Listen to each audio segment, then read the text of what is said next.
Fuego here. This is a Rapido Fuego review, what I like to call my little out-of-theater reaction sort of stuff, not taking up too much time, and that's because I went out to the theater to check out All You Need Is Kill.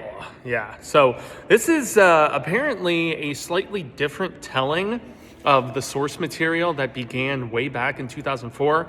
I guess in Japan they call their like YA sort of novels, like light novels or something like that. Anyway, so it started out as that. So, a little bit shorter in length. I think it was 2 volumes that they eventually condensed into one thing. And, you get a few black and white illustrations, but then it really became a lot bigger, as often happens when it was turned into a manga, so a Japanese comic book. And then Doug Liman, who was one of my favorite directors, man, all the way back to Swingers and Go and stuff early in his career, did a film called Edge of Tomorrow, which everybody who was familiar with the source material that they were adapting for the North American version hated the retitling of it, and they eventually, I think, were calling it like Live, Die, Repeat. But I was on a real downturn on Tommy C at that point, and I'm still not like the biggest later career Tom Cruise fan, his Mission Impossible shit or whatever, but that's all beside the point, because there is a new animated version so there are 2 different characters. There is Kaiji, and so that is our male character who is caught in this Groundhog Day time loop of death sort of thing,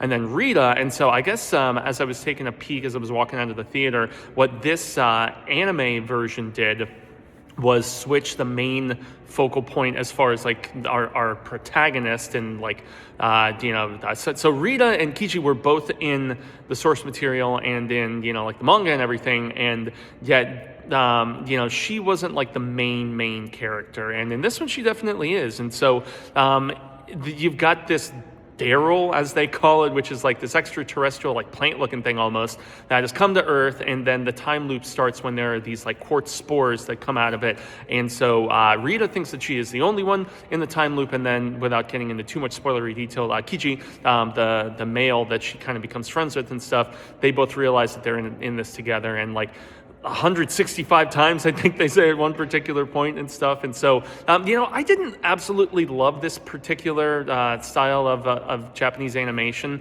And I love, Gungrave and Berserk and, Vampire Hunter D and all kinds of different things. This one, like, it does get nice and gnarly violent at times, which I definitely appreciated. And the themes the visuals get quite psychedelic at times, which I also did quite like. And one of the biggest things that really hit my heart was the fact that both of these characters, Kichi and Rita, have a lot of depression and trauma that they have dealt with, and yet both of them handle it in different ways. And so their friendship in the later half is one of the best things about it. So check it out.